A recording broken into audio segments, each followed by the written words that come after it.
Irmãos, eu quero hoje estar tratando com você, segundo a direção que o Senhor colocou no meu coração, a respeito de 8 lições tiradas da história de Naamã. 8 lições tiradas da história de Naamã. A história de Naamã está registrada dentro da palavra de Deus, no segundo livro dos Reis, no capítulo 5, dos versos 1 ao verso 27. Nestes 27 versículos, nós encontramos, na Bíblia Sagrada, registrado acerca da história de Naamã. E eu não vou ler, são 27 versículos, nós tomaríamos muito tempo, mas eu quero aqui resumidamente, passar aos irmãos, até para trazer a lembrança, embora creio que a grande maioria já conhece a história de Naamã, mas para trazer a lembrança a fim de que nós possamos entender a respeito destas 8 lições que o Senhor trouxe ao meu coração, tiradas desta história. Naamã, ele era um general do exército da Síria, um homem muito poderoso, um homem muito querido, mas a palavra de Deus diz que Naamã era leproso. E na casa de Naamã havia uma menina que trabalhava como escrava, como serva da mulher de Naamã, e essa menina, ela era de Israel.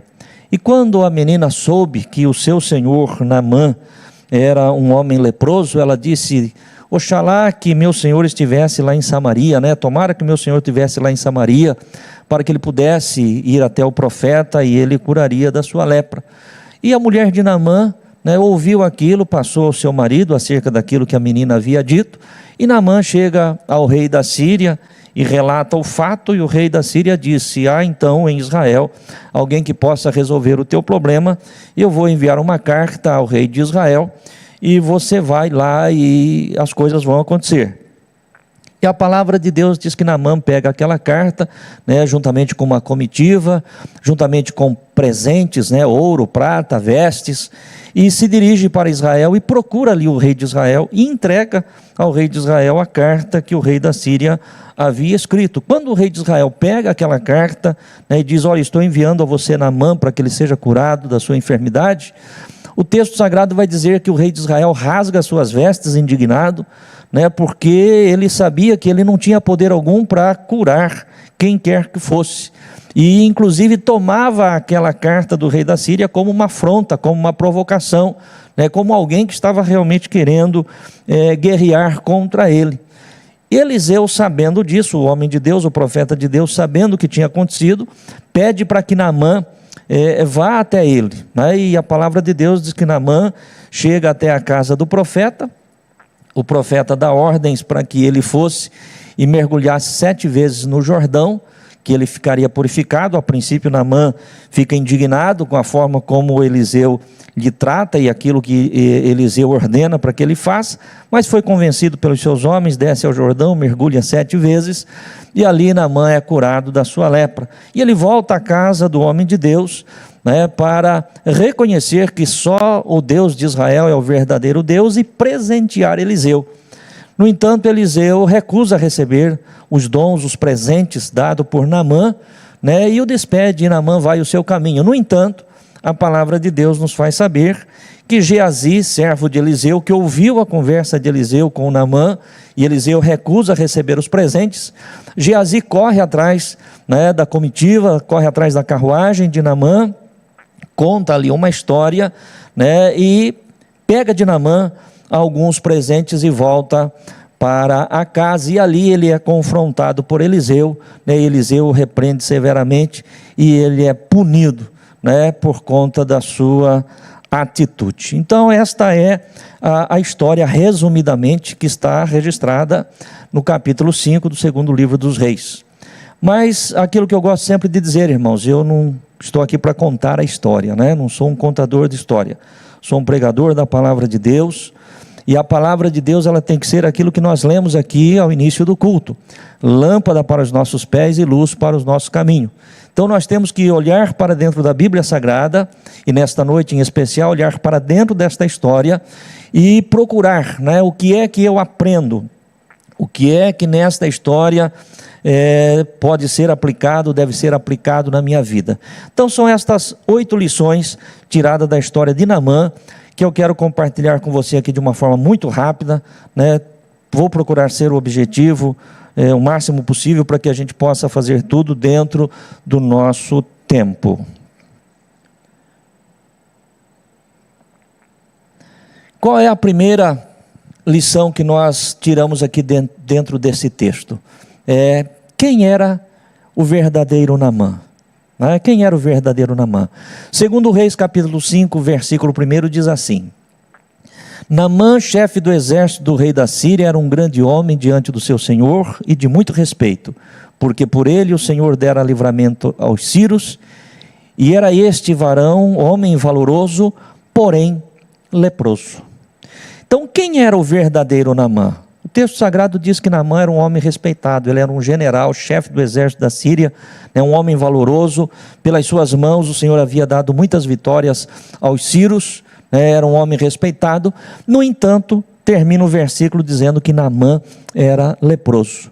Então, o verdadeiro Naamã não era aquele Naamã que era visto aos olhos das pessoas. O verdadeiro Naamã não era o Naamã que era visto aos olhos dos seus soldados, dos seus subalternos, aos olhos do povo. Naamã, na verdade, ele era aquilo que ele era na sua intimidade, na sua casa, no seu secreto. Como eu e também você, nós somos, o verdadeiro eu, não é aquilo que está aos olhos das pessoas. O verdadeiro eu é aquele que está no secreto, aquele que está na intimidade da sua casa, ou que está na intimidade que só Deus conhece, às vezes nem mesmo dentro da sua casa. E isso que é muito importante, e essa é a primeira lição que nós tiramos aqui da história de Naamã. Quem é você verdadeiramente? Quem sou eu verdadeiramente? Aquilo que está aos olhos das pessoas, aquilo que as pessoas veem, aquilo que as pessoas julgam. Nós precisamos olhar para dentro de nós, para dentro do nosso coração, porque certamente a lepra de Naamã não era exposta aos olhos das pessoas. A lepra de Naamã não era exposta aos olhos dos seus soldados. A lepra de Naamã não era exposta aos olhos do rei da Síria. O máximo, certamente, quem conhecia da sua lepra, da sua enfermidade, era apenas a sua mulher. Então é isso que o Senhor fala ao meu coração e ao teu coração nesta noite. Precisamos olhar para dentro de nós mesmos e sabermos quem somos nós. Quem é o verdadeiro pastor João? Quem é verdadeiramente você que está participando conosco neste culto? Nem sempre aquilo que as pessoas veem reflete o nosso verdadeiro eu. No entanto, meu querido irmão e irmã, é preciso que nós saibamos que existe alguém que nos conhece intimamente, que nos conhece profundamente, e este alguém é Deus. Então, é importante aquilo que nós parecemos ser aos olhos das pessoas, é importante. Isso chama reputação. A reputação é aquilo que as pessoas pensam a respeito de nós. Só que mais importante do que a nossa reputação é o nosso caráter. Porque nem sempre, às vezes, a reputação, ela reflete de fato o caráter. Pastor José Gonçalves, ele diz exatamente isso aí. Reputação é aquilo que as pessoas pensam a respeito de nós. Caráter é aquilo que Deus verdadeiramente sabe quem somos. Então, quem é o verdadeiro eu? Naamã era um homem aos olhos das pessoas, poderosa, valorosa, querida, no entanto, era um homem leproso. Uma segunda lição que nós tiramos aqui dentro desse texto é acerca daquela menina que trabalhava na casa de Naamã. Ela era uma serva, uma escrava, mas ela era de Israel, era alguém que conhecia o verdadeiro Deus.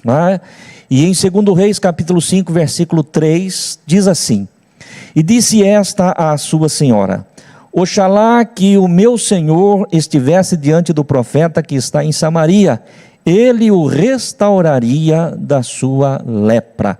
Qual é a lição que nós aprendemos aqui? É não deixar passar a oportunidade de testemunhar do Senhor. Quando aquela menina soube que o seu senhor era leproso, e certamente ela soube, por ouvir falar, quem sabe uma conversa ali dentro daquela casa, então ela imediatamente, ela lembrou-se que lá em Samaria, lá em Israel, tinha um homem de Deus, um profeta de Deus, Eliseu, E ela diz: se meu Senhor pudesse estar lá em Samaria, ele procuraria o profeta, ele procuraria o homem de Deus, e ele o restauraria da sua lepra. Veja bem a convicção desta menina. Ela não diz que talvez ele pudesse fazer alguma coisa. Quando eu e você testemunhamos do Senhor, quando eu e você testemunhamos do poder de Deus, nós não podemos colocar dúvida naquilo que nós estamos fazendo, naquilo que nós estamos falando. Essa menina não coloca nenhum tipo de dúvida. Ela diz: certamente ele o restauraria da sua lepra. Portanto, você, meu querido irmão e irmã, nós, filhos de Deus, homens de Deus, mulheres de Deus, que conhecemos a Deus, em especial neste tempo tão difícil que nós estamos vivendo, nós não podemos perder a oportunidade de testemunhar do Senhor, de testemunhar daquilo que o poder de Deus realmente é capaz sobre a vida daquele que crê. Neste tempo, as pessoas ficam buscando tantas alternativas para lá e para cá, e preocupadas com isso e preocupadas com aquilo, se a resposta vem daqui, se a resposta vem dali, se a resposta vem de lá, mas eu e você conhecemos a fonte para a solução de todo e qualquer problema, de toda e qualquer situação, e portanto não podemos deixar passar a oportunidade, especialmente neste tempo, um tempo de tantas angústias, um tempo de tantas aflições, um tempo de enfermidade, um tempo de tristeza, um tempo de inquietação, um tempo de dúvidas, de indecisões. Eu e você temos esta oportunidade de falar de um Deus que pode todas as coisas. Quando a mulher de Naamã ouve isso e passa isso ao seu marido, ele vai imediatamente, procura o rei de Israel e relata o acontecido. E o rei de Israel diz: olha, eu vou escrever uma carta, aliás, o rei da Síria, ele diz: eu vou escrever uma carta ao rei de Israel, e você vai e você entrega. E é exatamente isso que aconteceu. E aqui nós temos a terceira lição a aprendermos dentro desta história. Qual é essa terceira lição? A terceira lição é de que nós devemos sempre ir à pessoa certa. Nós sabemos quem é aquele que tem a solução, nós sabemos quem é que resolve o problema, nós sabemos quem é que tem o poder. Então não podemos ficar correndo de um lado para o outro, e nem tampouco darmos ouvido a tantas vozes que nós ouvimos neste tempo, mas dentro do nosso espírito termos a certeza de que nós estamos buscando aquele que pode resolver e solucionar os nossos problemas. Observe bem o que diz o segundo livro dos Reis, capítulos 5, versos 6 e 7. Diz assim: e levou a carta ao rei de Israel, ou seja, Naamã, depois que apanhou a carta do rei da Síria, ele reúne a sua comitiva e vai para Samaria. Então diz o texto: ele levou a carta ao rei de Israel, dizendo: logo em chegando a ti esta carta, saibas que eu te enviei Naamã, meu servo, para que o restaures da sua lepra. Isso aqui é o que o rei da Síria havia dito, quando o rei de Israel recebesse aquela carta, soubesse que era ele, o rei da Síria, que estava enviando Naamã para que fosse restaurado da sua lepra. E sucedeu que, lendo o rei de Israel a carta, rasgou suas vestes e disse: sou eu Deus para matar ou para vivificar, para que este envie a mim para eu restaurar um homem da sua lepra? Pelo que deveras notai, peço-vos, e vede que buscas ocasião contra mim. A palavra de Deus aqui diz que o rei de Israel ficou indignado por conta daquilo que o rei da Síria escreveu e mandou, dizendo: quem sou eu para poder resolver o problema? Sou eu Deus para matar ou para curar, para libertar alguém? Na verdade, o que o rei da Síria está querendo é ocasião contra mim, para guerrear contra mim. E por que aconteceu este episódio, irmãos? Aconteceu porque Naamã foi a pessoa errada. A menina não tinha falado do rei de Israel, a menina tinha falado do profeta de Israel, que era o representante de Deus, que era a voz de Deus, que era a boca de Deus. Eu e você hoje, meu querido irmão e irmã, temos o Senhor, através do seu Santo Espírito, a quem nós podemos recorrer. É verdade que existem homens de Deus, mulheres de Deus, que podem orar por você, que podem te ajudar, mas a solução não está em nós. A solução não está no nosso poder, na nossa capacidade. A fonte para a cura, a fonte para a solução dos problemas, a fonte para a libertação é o Senhor. É a Ele a quem nós devemos buscar. Se você buscar um pastor, se você buscar um missionário, se você buscar uma pastora, uma missionária, um homem de Deus, uma mulher de Deus, um profeta, uma profetisa, crendo naquilo que ele, o homem, pode fazer, certamente você vai ser frustrado, porque você vai estar indo na pessoa errada. Mas ainda que você busque um homem de Deus, uma mulher de Deus, mas sabendo que a fonte é o Senhor, você está indo no lugar certo para receber aquilo que você precisa. Naamã deveria certamente ter ido direto à casa do profeta Eliseu, mas ele passou antes pelo rei, levando uma carta endereçada ao rei, foi a pessoa errada, e portanto não teve ali a solução para o seu problema. Mas aí então nós vamos já para a quarta lição tirada dentro desta história. Qual é a lição? Quando o profeta Eliseu soube do que tinha acontecido lá no palácio, que o rei tinha rasgado as suas vestes, indignado por conta daquela carta que o rei da Síria havia mandado, a palavra de Deus diz que Eliseu chama para si a responsabilidade.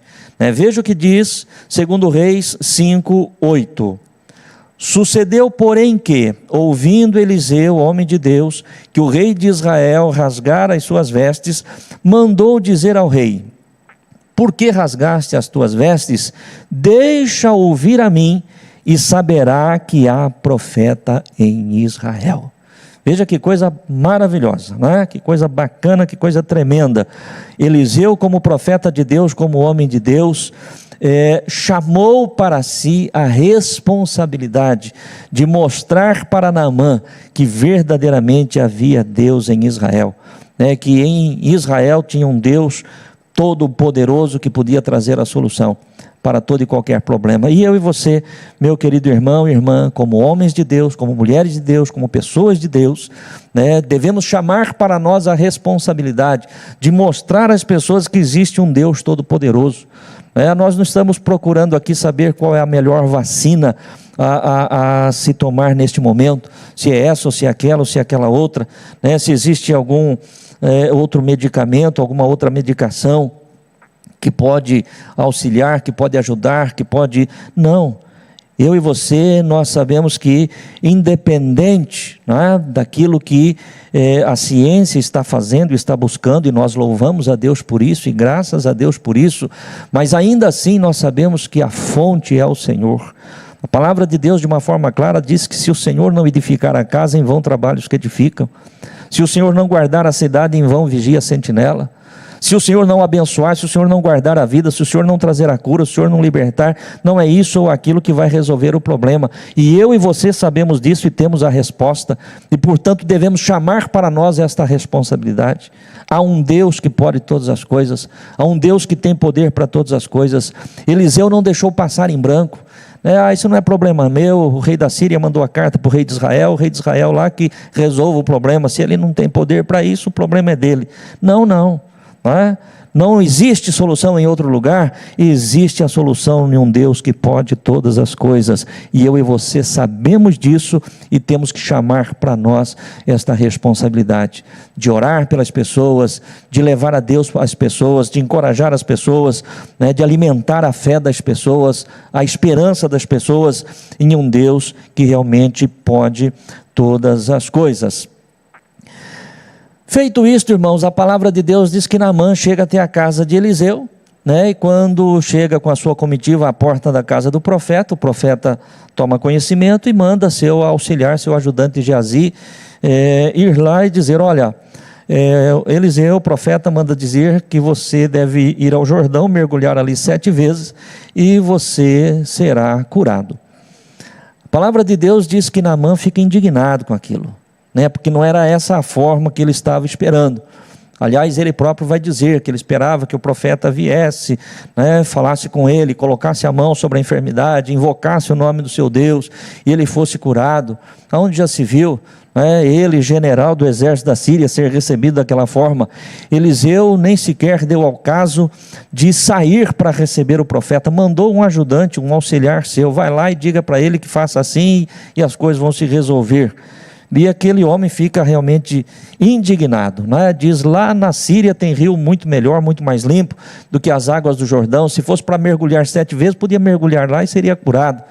Mas os seus soldados, né, as pessoas que estavam ali naquela comitiva, acabam convencendo Naamã de que ele deveria de fato fazer aquilo que o profeta lhe dizia, né? Disse: meu senhor, se ele tivesse pedido alguma coisa ainda mais difícil, não faria? Então desce lá, né, e faça aquilo que realmente o homem de Deus ordenou, né, e Deus pode curar. E aqui nós temos a 5ª lição que nós tiramos dentro deste episódio, né? E qual é a 5ª lição? Preste atenção, isso é muito importante.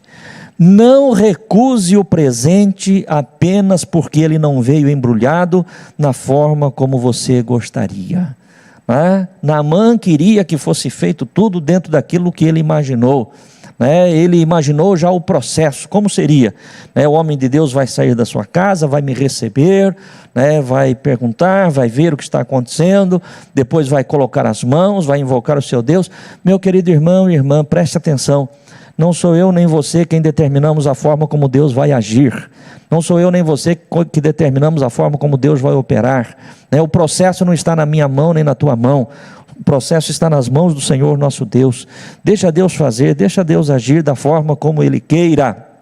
Por isso eu coloquei aqui: não recuse o presente apenas porque ele não veio embrulhado da forma como você gostaria.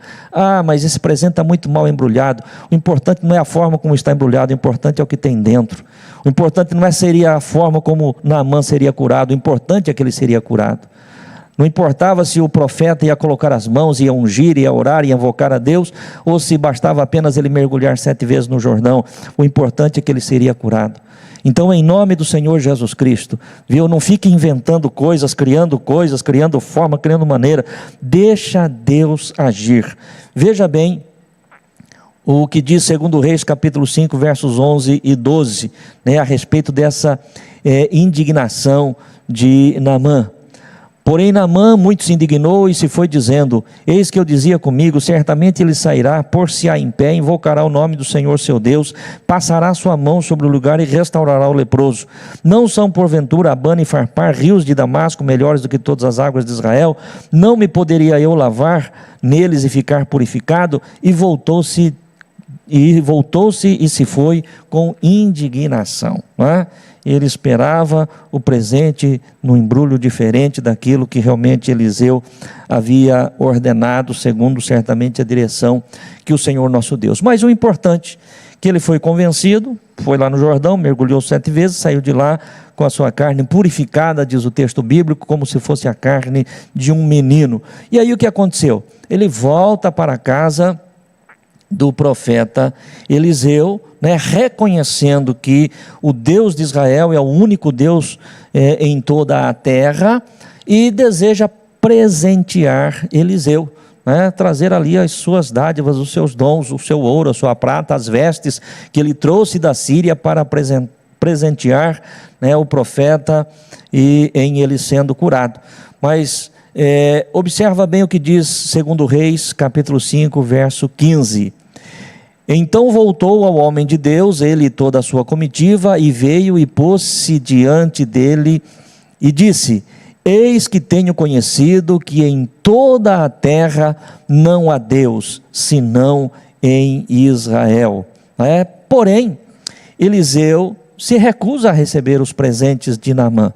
Eliseu, ele não aceita as dádivas que aquele general havia trazido. E aqui nós colocamos a 6ª lição que nós, homens de Deus, mulheres de Deus, devemos aprender neste episódio. Qual é esta lição? Que a maior recompensa que nós recebemos da parte de alguém que é abençoado, que é tocado por Deus, que é movido por Deus, não são os seus dons, os seus presentes, mas a nossa maior recompensa é a transformação daquela vida, é a transformação do pecador, é a transformação daquele coração. Eliseu recebeu certamente naquele dia o maior presente que um homem de Deus pode receber. Eliseu recebeu naquele dia o maior presente que uma mulher de Deus de fato pode receber. O que é que Eliseu recebeu? Recebeu o testemunho de um general sírio, alguém que não fazia parte do povo de Israel, reconhecendo que em toda a terra não há Deus, senão o Deus de Israel. É isso que eu desejo como pregador da palavra de Deus, que as pessoas conheçam o Deus a quem eu amo, que as pessoas conheçam o Deus a quem eu sirvo, que as pessoas conheçam do Deus a quem eu prego, que é o único e verdadeiro Deus nos céus e na terra. Esse é o maior presente, essa é a maior recompensa que nós, pregadores da palavra de Deus, podemos receber, a recompensa de ver o Espírito Santo de Deus convencendo o homem do pecado, da justiça e do juízo, a recompensa de ver Deus transformando, abrindo os olhos espirituais e fazendo com que as pessoas conheçam tão somente o único e verdadeiro Deus. E disse Eliseu ainda a Naamã: seja assim, contudo, aliás, Naamã disse a Eliseu, quando Eliseu recusa o presente, e disse Naamã: seja assim, contudo, desse a este teu servo uma carga de terra de um jugo de mulas, porque nunca mais oferecerá este teu servo holocausto, nem sacrifício a outros deuses, senão ao Senhor Deus. Veja que coisa maravilhosa, Naamã não foi curado apenas da sua lepra, Naamã foi curado também do seu orgulho, porque quando ele desceu ao Jordão, a primeira coisa que precisou fazer foi se quebrantar no seu orgulho.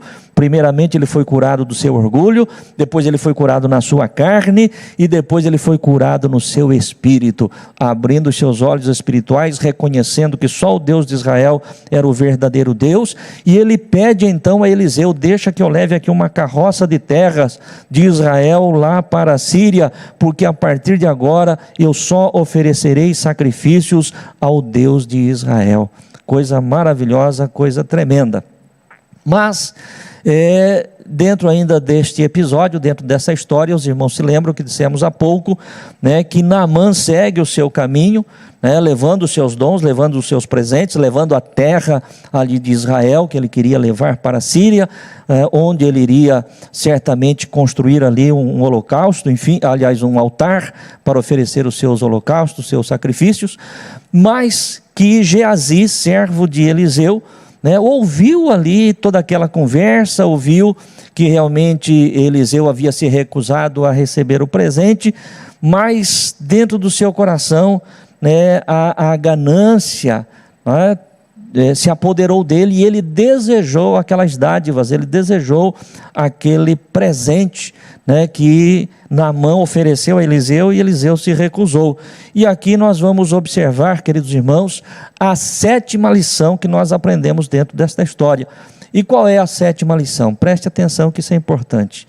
A ganância e a mentira andam de mãos dadas. A ganância e a mentira andam de mãos dadas. 2 Reis, capítulo 5, versos 20 ao 22, diz assim: então Geazi, moço de Eliseu, homem de Deus, disse: eis que meu senhor impediu a este Ciro Naamã que da sua mão se desse alguma coisa do que trazia.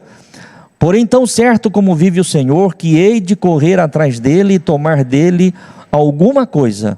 E foi Geazi em alcance de Naamã, e Naamã, vendo que corria atrás dele, saltou do carro a encontrá-lo e disse-lhe: vai tudo bem? E ele disse: tudo vai bem. Meu senhor me mandou dizer: eis que agora mesmo vieram 2 jovens dos filhos dos profetas da montanha de Efraim, dá-lhes, pois, 1 talento de prata e 2 mudas de vestes. Olha bem o que Geazi fez. Quando Geazi viu que Eliseu recusou todo aquele presente, todos aqueles dons, ele falou: não, o texto ele é explícito em dizer: eu vou atrás dele, que hei de correr atrás dele e tomar dele alguma coisa. Foi com o seu coração desejoso de tirar ali, dos presentes ali de Naamã. E quando Naamã vê aquele moço, aquele rapaz correndo atrás da sua carruagem, ele para, salta da sua carruagem e pergunta: escuta, vai tudo bem? Ele diz: tudo vai bem, está tudo certo. Aí ele diz: meu senhor mandou dizer, né? Ou seja, ele está dizendo: ó, Eliseu, meu senhor mandou que eu viesse atrás de ti. Lembra que nós dissemos que a ganância e a mentira andam de mãos dadas.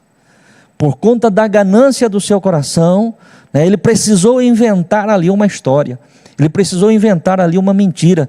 E quanto disso nós temos visto, infelizmente, na vida das pessoas, por conta da ganância, né, do desejo, do dinheiro, da riqueza, né, da exaltação, da posição.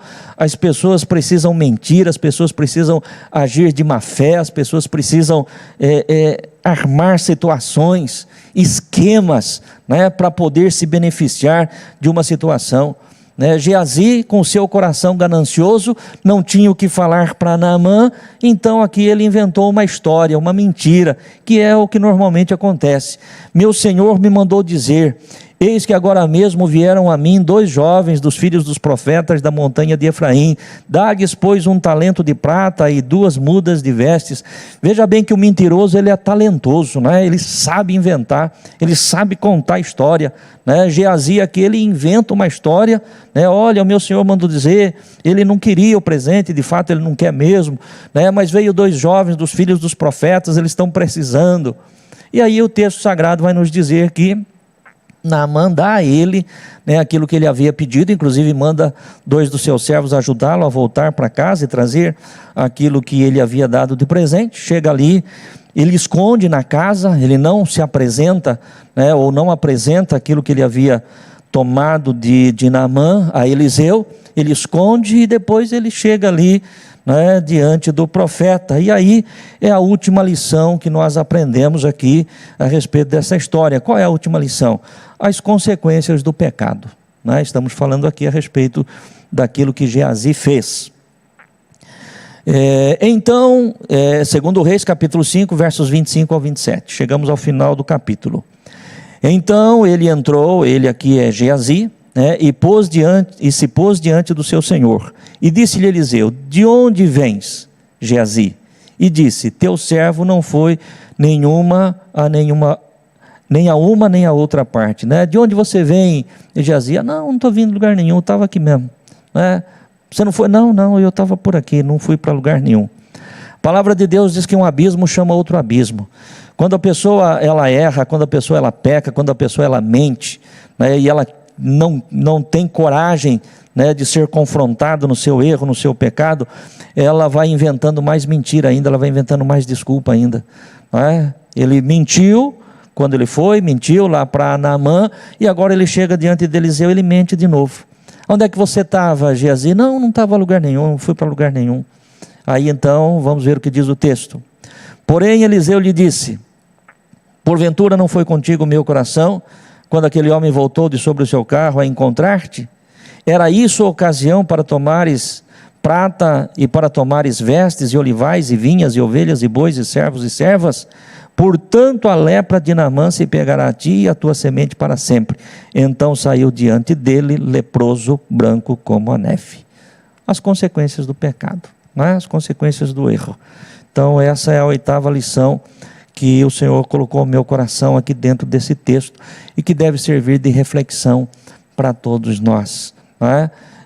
Ainda ontem eu estive com uma família, né, e dentro do que nós estávamos conversando, eu disse para eles o seguinte: olha,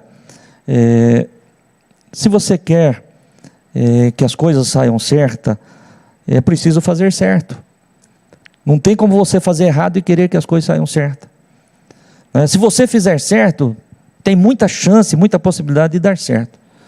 Mas se fizer errado, pode ter certeza que a coisa vai dar errada. Então, meu querido irmão e irmã, que eu e você aprendamos isso, né? Se queremos que as coisas saiam bem, se queremos que o resultado seja positivo, se queremos que as coisas saiam certas, nós devemos fazer certo. Veja bem as consequências aqui sobre a vida de Geazi, né? De que valeu o ouro, de que valeu a prata, de que valeu as vestes, de que ele tomou através de mentira, né? Através de engano ali das mãos de Naamã, sendo que depois, e o pior de tudo, né?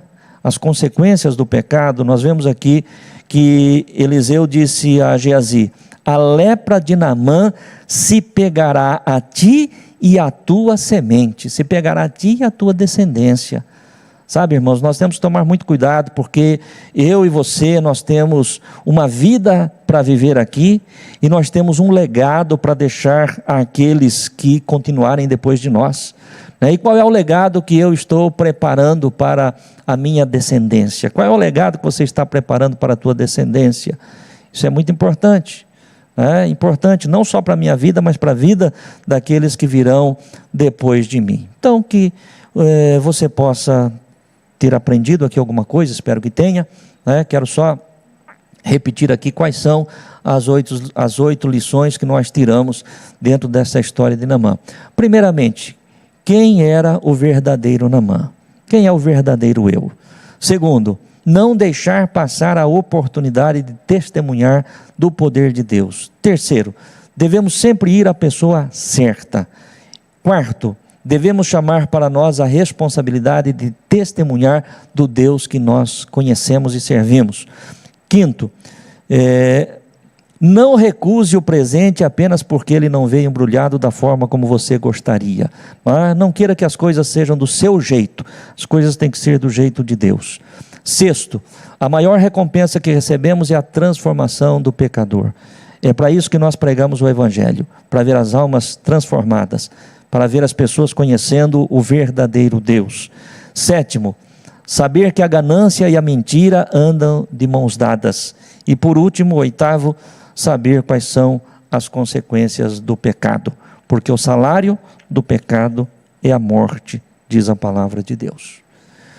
Guarde essa palavra no teu coração, creio que ela possa nos ajudar a sermos melhor a cada dia na presença do Eterno. Feche teus olhos, quero orar com você. Querido Deus e Pai, sou grato a Ti pela palavra que o Senhor trouxe ao meu coração e eu compartilhei com a Tua igreja nesta noite. O desejo do meu coração, ó Pai, é que esta palavra possa realmente produzir em cada um de nós, os Teus filhos, aquilo para o qual ela foi enviada. Assim como diz a própria Escritura, como a chuva que cai e rega a terra e não volta para Ti sem que antes ela produza o mantimento, o alimento, Senhor, para aquele que trabalha, assim também a Tua palavra não volte vazia para Ti, mas antes produza em nós, Senhor, aquilo que é o Teu querer. Te dou graças pelo Teu Santo Espírito e peço que continue trabalhando em cada um de nós, os Teus filhos, no santo e bendito nome de Jesus. Amém. Amém.